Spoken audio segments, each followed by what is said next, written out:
I have to ask you. All right. Have to ask you. Okay. I'm ready, bro. This is a two-headed question, I'm and I eating. completely understand it if you only answer one part. I'm eating tonight. All right. So I'm going to frame this in two ways, okay?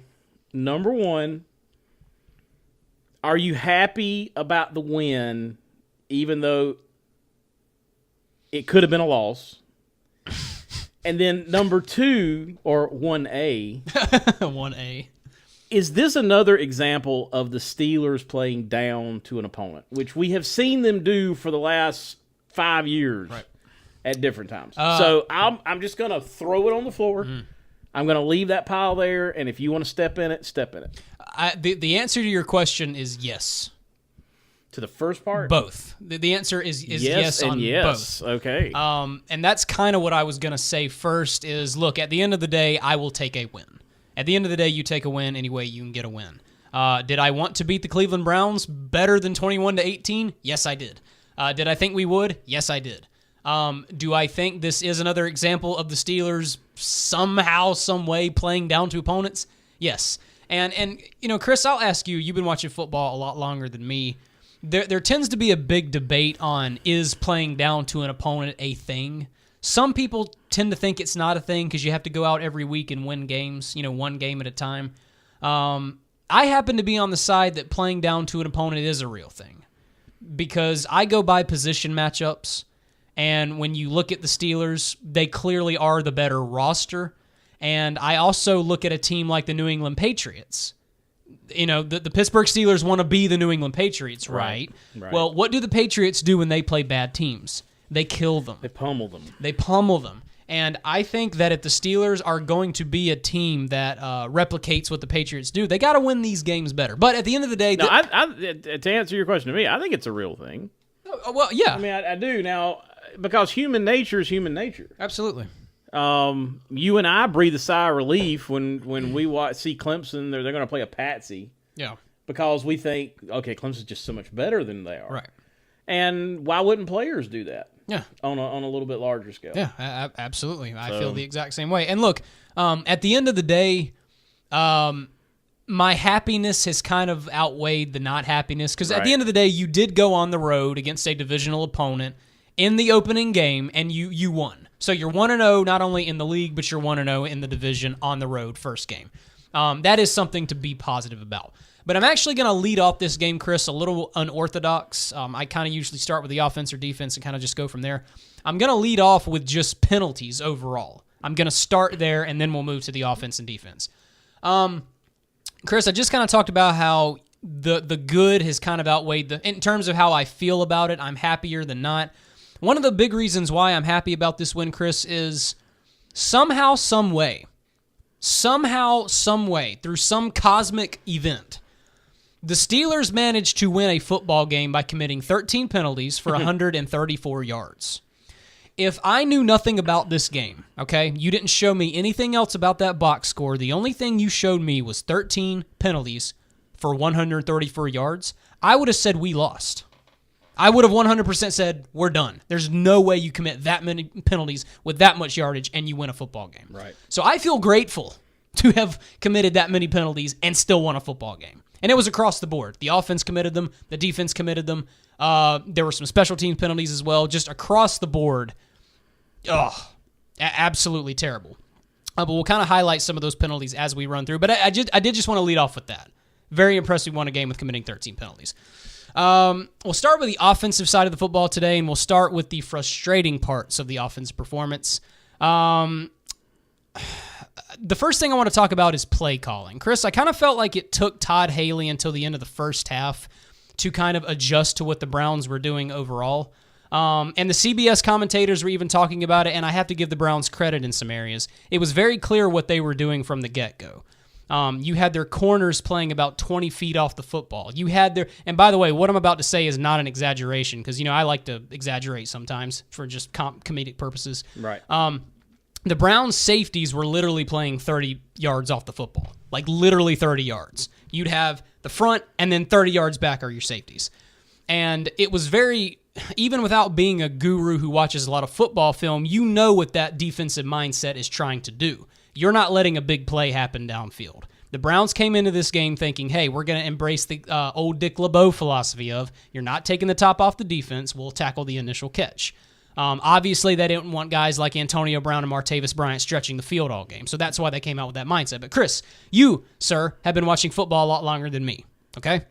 When you see a team playing 30 yards back and they're playing, get ready, split safeties, let me ask you, what kind of plays are you dialing up and where are you throwing the football? Middle of the field. Middle of the field. Exactly. Yes. And it's almost like it took Todd Haley until, I would say, the end of the second second quarter when you saw that big play for the 50-yard gain to Antonio Brown down the middle of the field. I felt like that's when Todd Haley was like, we can do that. Yeah. They're playing split safeties 30 yards back. Then, wide receiver screens. Folks, I've talked about this a lot with Todd Haley. I want to be very clear about my position on wide receiver screens. I don't think they're a bad play call all the time, okay? There are situations where they work. But when you call them 4 times in a row on one drive, that's a problem for me. And no, that was not an exaggeration for comedic purposes either. On the Steelers' opening offensive drive, they threw 4 screen passes, okay? Wow is right. Now, I will somewhat defend Todd Haley a little bit. The Steelers were penalized 13 times in this game, so when you're behind the chains, I guess it becomes harder to call a football game as a coordinator. Oh, it you know what I mean? And it does mess the play call sheet up. Yeah, absolutely. Hold on, let me just take a sip of coffee out of this fine elephant cup. That's some strong It's coffee. It's hand painted, by the way. By Harambe. Harambe himself gave it to me before he died. Never. Cherished gift of mine.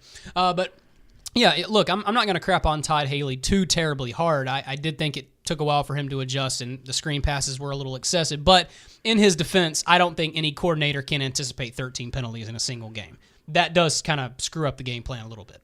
The next two I want to talk about is the lack of run game. You got to give the Browns credit again here. The run game was not even remotely here for the Steelers in this game. And you could clearly see the Steelers were a little bit stunned by that. I think the Steelers came into this game thinking, yeah, we'll establish the run. This won't be that bad. And then the Browns' front absolutely just destroyed our front, and we couldn't get the run going all game long. And this is where, unfortunately, I don't even want to have this conversation because I don't know what more I can add to the flaming pile of garbage conversation that it is. But we'll talk about it for the sake of podcasting. Talking about Le'Veon Bell. Le'Veon Bell had 10 carries in this game, and he only got 32 yards off of those carries. So obviously the big narrative coming out of that performance was Bell wasn't at camp. He'd played bad because he wasn't at camp. Oh, boy. And all day long, ESPN, Fox, all the beat writers, the bloggers, this has been the big narrative for them. I'm not going to be intellectually dishonest, Chris. When you watch Le'Veon Bell's performance in this game, did he look like Le'Veon Bell? No. No, he did not. There were a couple of carries right off the top of my head where I thought to myself, wow, you are lacking that. Le'Veon Bell's got that amazing ability to read defenses before crossing the line of scrimmage, patiently waiting before committing. I thought that wasn't there at times. He's also got the amazing ability to kind of turn the jets on and off at will. I thought that was lacking at times. I thought his overall reaction time was kind of off. So, yes, I will admit that Le'Veon Bell did not look like Le'Veon Bell at times. But, Chris, kind of like you say here on the show sometimes, it's not my job to tell fans what to think. I'm just going to get on this podcast and give you my recap of the game, and you do with it what you want. But I am going to be very confident in what I'm about to say.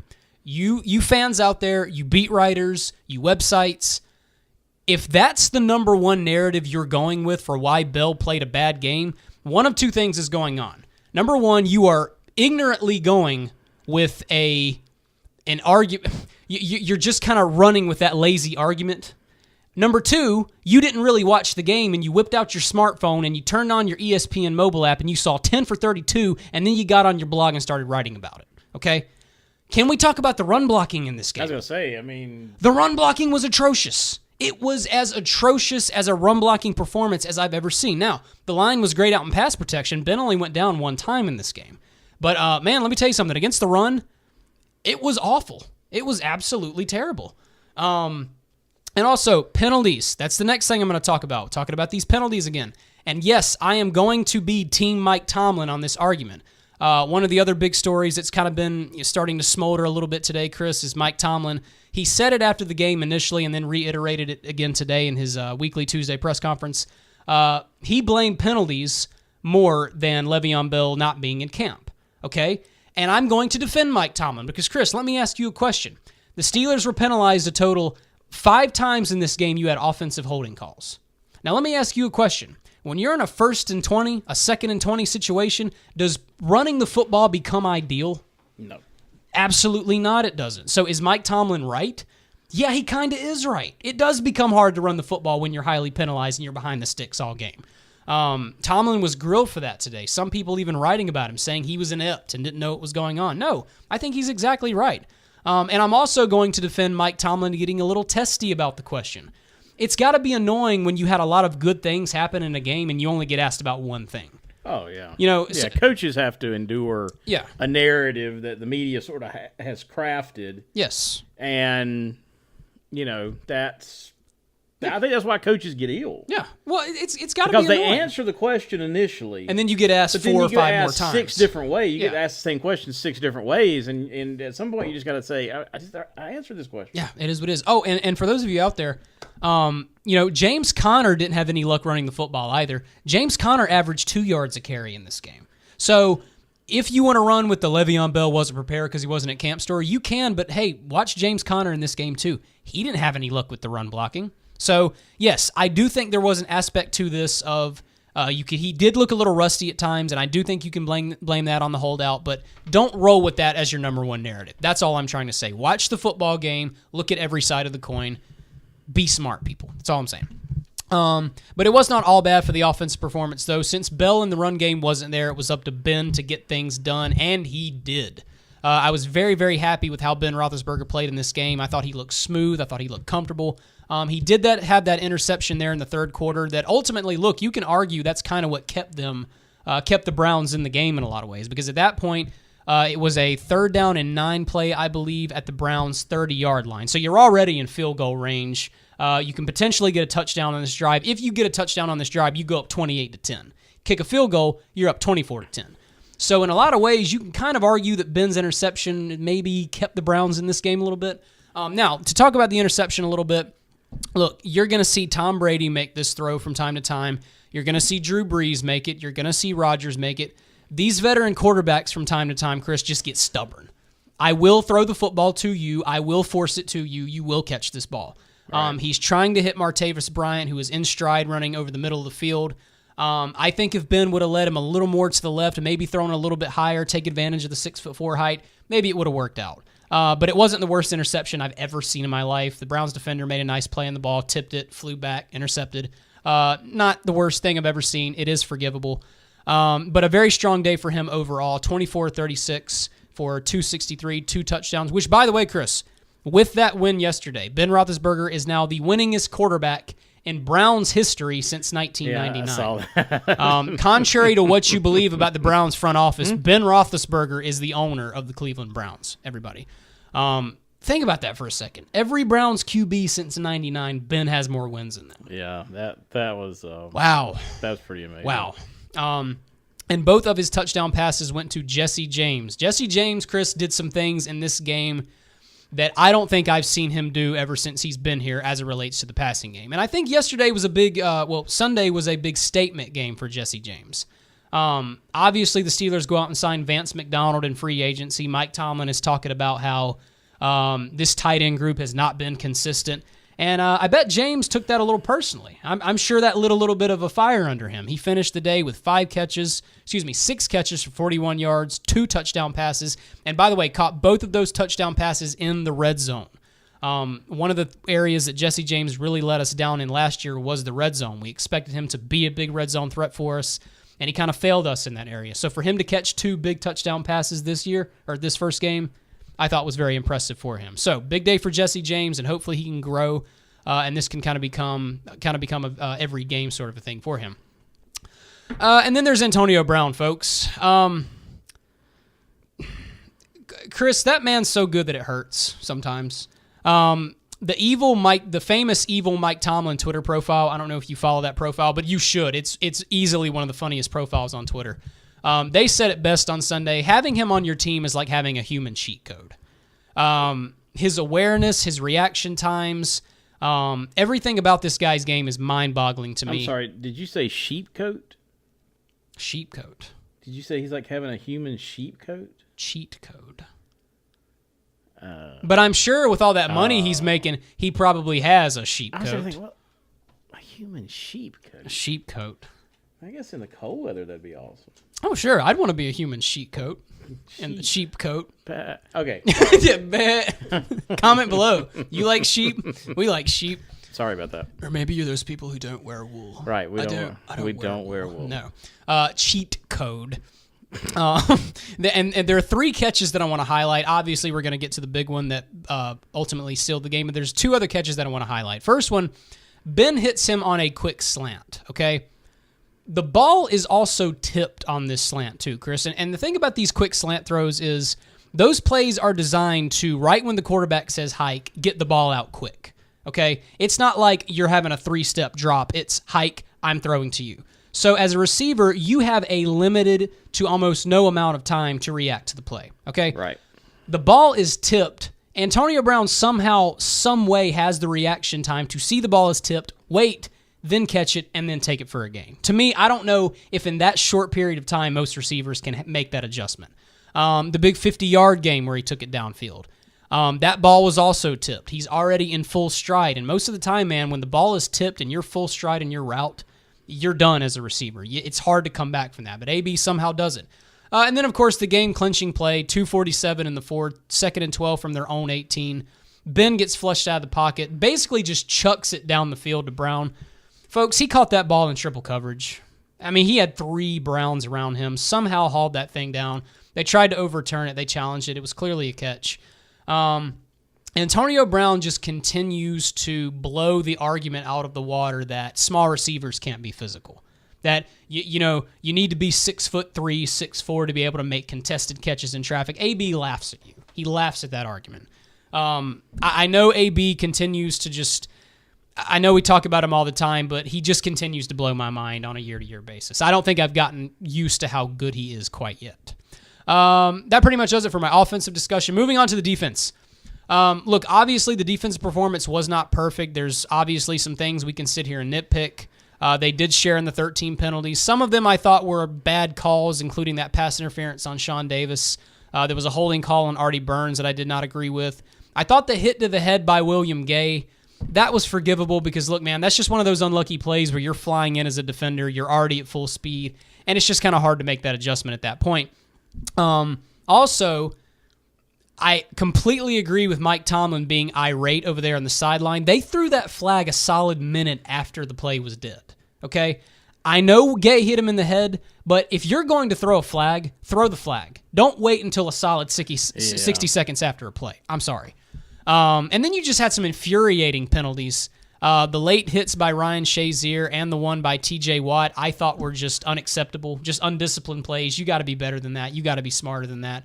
You can blame the coach all you want for those type of penalties. I think that's just common sense, man. You know better than to do hits like that. Obviously, the secondary struggled a little bit at times. As a whole, though, I was happy with our secondary performance. I thought they were very solid. But no doubt there were some struggles at times. I thought Kaiser from time to time had some nice, decent throws down the field, sometimes over the middle of the field, which still really bothers me about this secondary. I feel like there are definitely times where teams can really move the ball over the middle of the field easy on this defense. And I'd also be wrong to not acknowledge some of the good fortune that the Steelers got at times. Kenny Britt dropped a wide open pass over the middle of the field that would have went for probably a big gain of like 20. And then there was another time Kaiser had a guy wide open down the right sideline. There was some kind of communication error between Joe Hayden and Sean Davis. He was wide open. He just stepped out of bounds when he caught it. So a lot of good fortune there. But as a whole, did see a lot more man-to-man coverage in this game. I thought the work that Artie Burns and Joe Hayden did as a whole was absolutely fantastic. Joe Hayden, I thought, had a great debut. Also had a sack as well. Was very impressed by that. Good game from him. All in all, very impressed with the secondary performance. Hopefully we can still kind of close some of these holes, especially in the middle of the field. And against the run, Chris, I was talking about it before the beginning of the season, man. I expect the Steelers to be a great team against the run, and they were in this opening game. Chris, the Browns only had 57 yards of total rushing in this game, averaged only 2 yards per carry on the game. Much like the Steelers, you could tell the Browns came into this game really trying to establish the run, and they just weren't having any of it. Watching the push that Hayward, Hargrave, Tyson Alula had up the middle all game long, just monstrous. They murdered that Browns offensive line. So I'm very happy about where this team is against the run. Have no complaints there. And then, of course, the pass rush. Chris, I don't have a single complaint here, man. Deshaun Kaiser went down a total of 7 times on the day. And what was encouraging about this, folks? Chris, what did we talk about before the season? The Steelers want to get consistent pressure, and how many do they want to do it with? 4. They want to go 4. They want to do it with 4. Shout out, Chet. They want to do it with 4, and the pressure came with 4 pretty much all game long. Now, obviously, Keith Butler mixed it up. Sometimes you had Ryan Shazier and Vince Williams coming down the middle. You'd have Chickalo or Watt dropping into coverage or vice versa. He was creative about it, but for the most part, you got pressure with 4 all game long, and that was more than encouraging to me. And then, of course, TJ Watt. We'll talk about him just for a second. Not a better way to have an NFL debut, in my opinion. Had 2 sacks on the day. 2 out of those 7 sacks were from him. Also had an interception to cap off the day as well. Chris, man, this is a guy who's going to have no problem, in my opinion, going over 10 sacks per season. At least 10 or more. We talked about it before the season with TJ Watt. I think the thing that is going to be his strongest ally is his endurance and his motor. This dude just won't quit. The thing about him that I love watching, and you could see it several times, he may beat you initially, but he'll try something else. He'll try a different move. He'll try to dip. That may not work. He'll try to use his hands. If that doesn't work, he'll go to something else. He just will not let up on plays. And I want to echo something John Ledyard said, which, by the way, those of you who might be wondering, John Ledyard is probably one of the best in the business at film breakdown, scouting. He's amazing. Follow him on Twitter. But he did a film breakdown on Watt, and he pointed out something that I thought was brilliant. He said, folks, when you watch the work that TJ Watt did in this game, who was it against? It was against Joe Thomas. Joe Thomas is who he went against. Joe Thomas is one of the best left tackles in this game. Everybody loves Joe Thomas. Everybody looks at him as one of the best left tackles there's ever been. Ledyard's point was, if TJ Watt can do this to Joe Thomas, what does he do against some of these smaller, lesser-known left tackles? I am more than impressed with where he is right now. His technique and his football IQ, I think, are farther along than we all realize. I'm sure a lot of that has to do with his family name. But, folks, TJ Watt is an absolute beast. I thought the interception was beautiful. A lot of people are going to grill Deshaun Kaiser for that throw, but, man, give TJ Watt credit. He climbed the ladder to make that throw, dude. He's already 6'5". He's got the long arms, but he had to go way up there to get that football. So that was just a nice play by him to drop into coverage. Kind of gave the illusion that he wasn't paying attention. It was almost like Ryan Shazier intercepting a pass, gave a good illusion that he wasn't paying attention, baited the quarterback his way. So you combine his pass rushing talent with his ability to possibly cover as well. This guy's going to be an absolute animal. All of a sudden, Jarvis Jones is kind of a distant memory, and the future is bright with Watt. I see what you did there. He got it. I see what you did there. Laugh at me. What's working? Laugh at me in the comments. I'm funny, and you know I am. And last but not least, I want to highlight this guy as well, Anthony Chickalo. He came away with 2 of those 7 sacks on the day, much like TJ Watt. I thought he was absolutely ferocious coming off that left side. Also recovered the block punt in the end zone for a touchdown. And it was encouraging to see Chickalo have a game like that since Bud Dupree did not play in this game. And I want to pause here very briefly on Bud Dupree. Chris, I am starting to get worried about Bud Dupree. I will just go ahead and say it for the record. I'm not fear-mongering, but I am getting worried about this guy. This guy's health is really starting to worry me. Obviously misses half the season last year with a groin injury. Missed about all of training camp with some sort of weird lingering injury. Returned the last 2 preseason games. Then the week going into playing the Browns, all of a sudden he's not practicing with a shoulder injury. Yeah. So, like I said, guys, I'm not trying to fearmonger, but I am genuinely worried about where this guy's health is right now. I am. And what's encouraging to me is when you look at how Anthony Chickalo played in this game, that gives you a little bit of hope. At least you know he can do that if a guy like Dupree is going to be down. I hope not. We need this guy to get back down the stretch, I think, if we're going to be successful. But I was encouraged with him. And also, very, very quickly, want to highlight the first big play of the game, the blocked punt. Tyler Matakevich shooting up the middle, Anthony Chickalo recovering in the end zone for a touchdown. What I want to say about that play, Chris, is when you think about it, that play kind of won them the game. Yeah. Well, I mean, when you think about how close the game got, yeah. Well, I mean, think about this. The Browns scored their last touchdown with how long? In the fourth quarter. Well, with I'd say about 5-6 minutes to go.